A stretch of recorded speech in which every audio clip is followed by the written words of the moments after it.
And if Yorichi were reborn with his memories in Tanjiro's era, what would his presence change in the story? And most intriguingly, what would his reunion with his brother Kokushibo be like? See, by being reborn as the eldest son of the Kamado family, Yorichi found a peace he thought was impossible, keeping every memory of his past life and the unmistakable birthmark on his forehead. He grew up believing that his fateful encounter with Muzan centuries ago had finally made a difference. He imagined that the king of the Onis, consumed by fear, would never dare to walk under the same sky as him. Again, however, the reality of the world of Demon Slayer is cruel and does not forgive hope.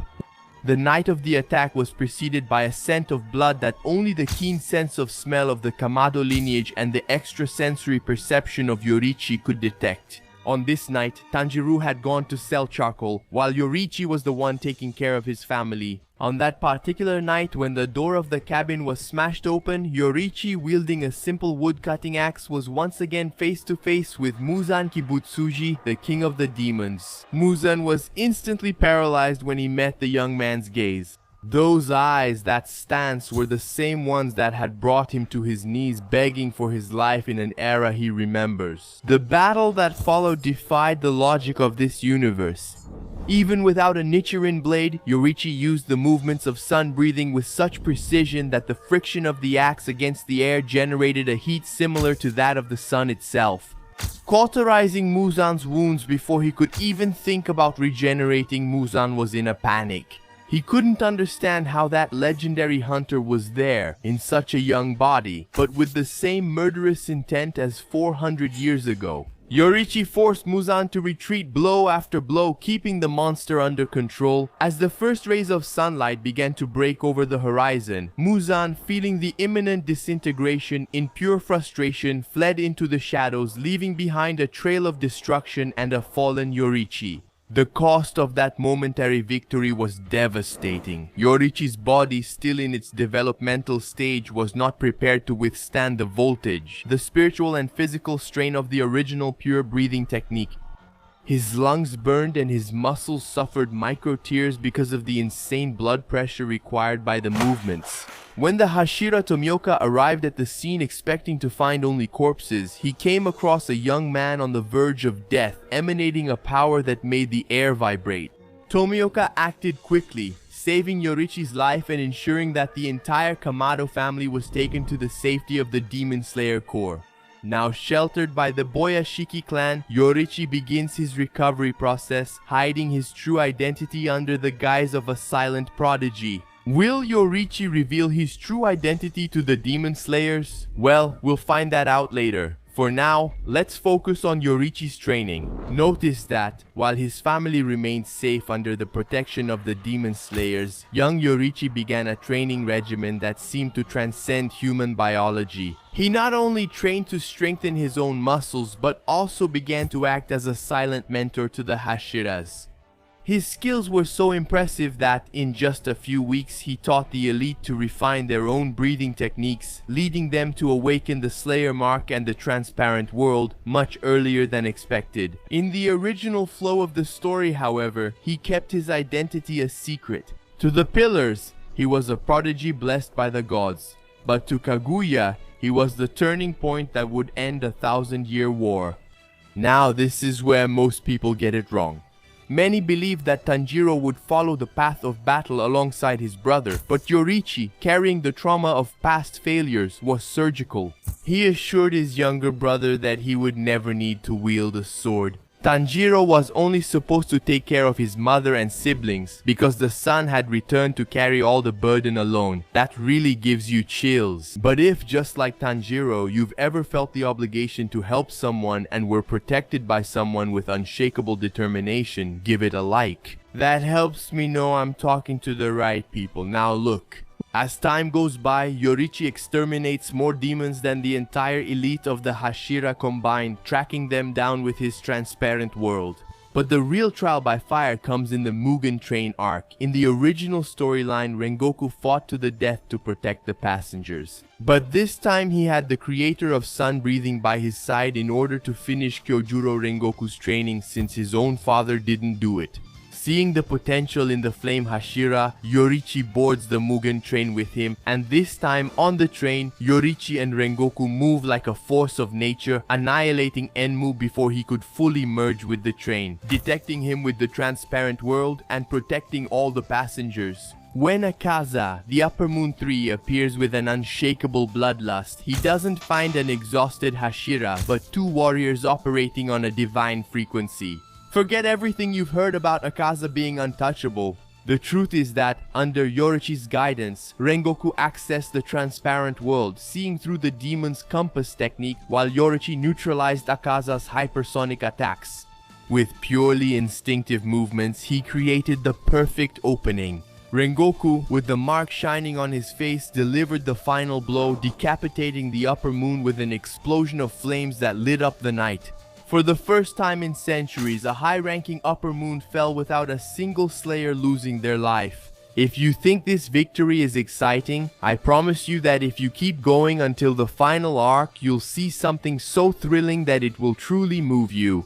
The news of Akaza's defeat, the foundation of Rengoku's survival, echoed through the Infinity Castle like thunder, but Yoriichi didn't stop to celebrate. Upon learning that Uzui would be recruiting Shinobu's assistants to go rescue his wife, Yoriichi decided to help. Without thinking twice, he definitely won't fail to save them because he knows how priceless the loss of someone you love is. In the entertainment district, what should have been a battle of attrition turned into a one-sided execution. Next to Tengu, Uzui used his transparent world to see the blood flow of Daki and Gyutaro, allowing the Sound Hashira to deliver the finishing blow without suffering the serious injuries that, in the original timeline, would have forced him into retirement. Muzan, now consumed by a terror he hadn't felt since the era without Goku, made a desperate decision. He sent Duma, the Upper Moon 2 and Kyoko to the Swordsmith village, hoping to cut off the corporation's supply of weapons. Before that ghost from the past could become even stronger, Yoriichi, however, was already on his way to the village. With a purpose, he was searching for a sword that could withstand all his destructive power unleashed by the sun breathing. There, he found the mechanized doll Yoriichi Type 0 as a way to remember his golden era by fighting against the machine that imitated his own movements from centuries ago. Upon defeating the doll, the reward was revealed. His original Nichiren sword, hidden for 400 years, was waiting for him. When Duma and Kyoko began the attack, they encountered impossible resistance. The Hashiras, now strengthened by Yoriichi's training and bearing the hunter's marks, fought with perfect coordination. Yoriichi, unsheathing his blade recovered by Haga Nezuka, faces Duma, neutralizing Gilodoni's techniques, with the authority of someone who created the first combat force. The difference in power between Duma and Muzan is already tremendous. Now imagine the difference between Duma and Yoriichi, the one who surpasses Muzan's existence. Yoriichi didn't even break a sweat. In this fight against the second Upper Moon, Mitsuri and Muchiru easily defeat Gyoko, or Upper Moon 5. And with the village saved and the Upper Moons wiped out, Yoriichi finally revealed his identity to Kagaya Ogoyashiki. He was not just a prodigy, he was the miracle of rebirth, sent to complete the mission that fate had denied him in the past. The revelation did not surprise Kagaya, who had sensed a different presence ever since he first saw him. This revelation only happened because Yoriichi sensed that Muzan's desperate actions would collide with a reckless move that would bring about his downfall. Soon everyone would need to prepare for the end. Yoriichi warns about Muzan's powers, and in order to neutralize them as much as possible, Kagaya calls Tamayo to help them, and the reunion between Tamayo and Yoriichi is truly moving. The hunter is relieved to see that she is alive and well after so many years since their first meeting. Muzan, now possessing Nakimi's Kikijutsu, the Infinity Castle, decides to attack the organization and put an end to his trauma with the ghost of his past. Everyone was waiting for him, prepared for war. In the end, however, Muzan makes everyone fall into his territory, opening multiple rooms and putting the hunters directly against his remaining Upper Moons who are still alive. And what about the new recruits to fill that position? This time, Tamayo would not poison Muzan. That's because without Nezuko being a demon, having an antidote to cure demons becomes practically impossible, especially considering the amount of time they had. So Muzan is loose in the Infinity Castle at full strength. But don't worry, Tamayo wasn't useless, and you'll find out her importance by the end of this video. Muzan is making every hunter his prey, including the Hashiras themselves, as they are separated by the walls of the Infinity Castle. Thanks to Nakimi's Kikijutsu, she moves the castle walls to separate Yoriichi from Muzan and to divide the hunters' forces. In the heart of that twisted labyrinth, the silence was broken by the sound of calm footsteps echoing. Until the encounter with Kokushibo, the reunion between the brothers was filled with a sharp melancholy where time seemed to have frozen in the Sengoku era. Yoriichi didn't see a six-eyed monster that had terrified generations, but rather the brother he loved and had always waited for. In a strike that combined supersonic speed with infinite sadness, Yoriichi offered redemption, which had not been possible 400 years ago, recognizing his own brother, Kokushibo. Upon seeing the glimmer of mercy in the hunter's eyes and the gentle smile of his brother, he accepted the end, allowing his Oni shell to be disintegrated by the heat of a blade that carried only love and forgiveness. Using the absolute perception of the transparent world, Yoriichi did not wait for Nakimi's board to be set against the hunters. He tracked the vibrations of the strings and carried out his execution in a spectacular way. The invasion, which in the original timeline was a desperate fall for survival, turned into an aggressive hunt led by the Sun Incarnate himself. With the collapse of the castle finally, Muzan Kibutsuji was cornered, but this time there was no scent of bitter victory or mass sacrifices, without the need for Tamayo's poisons or holding back the king of the demons. Until dawn, Yoriichi drew his recovered crimson sword and performed the 13th form of sun breathing in its absolute perfection, cutting all of Muzan's brains and hearts in an absurd sequence of movements. However, Muzan was still able to perform his cellular division, something that allowed him to escape from the hunter centuries ago. And that's exactly what he does in a pure act of desperation.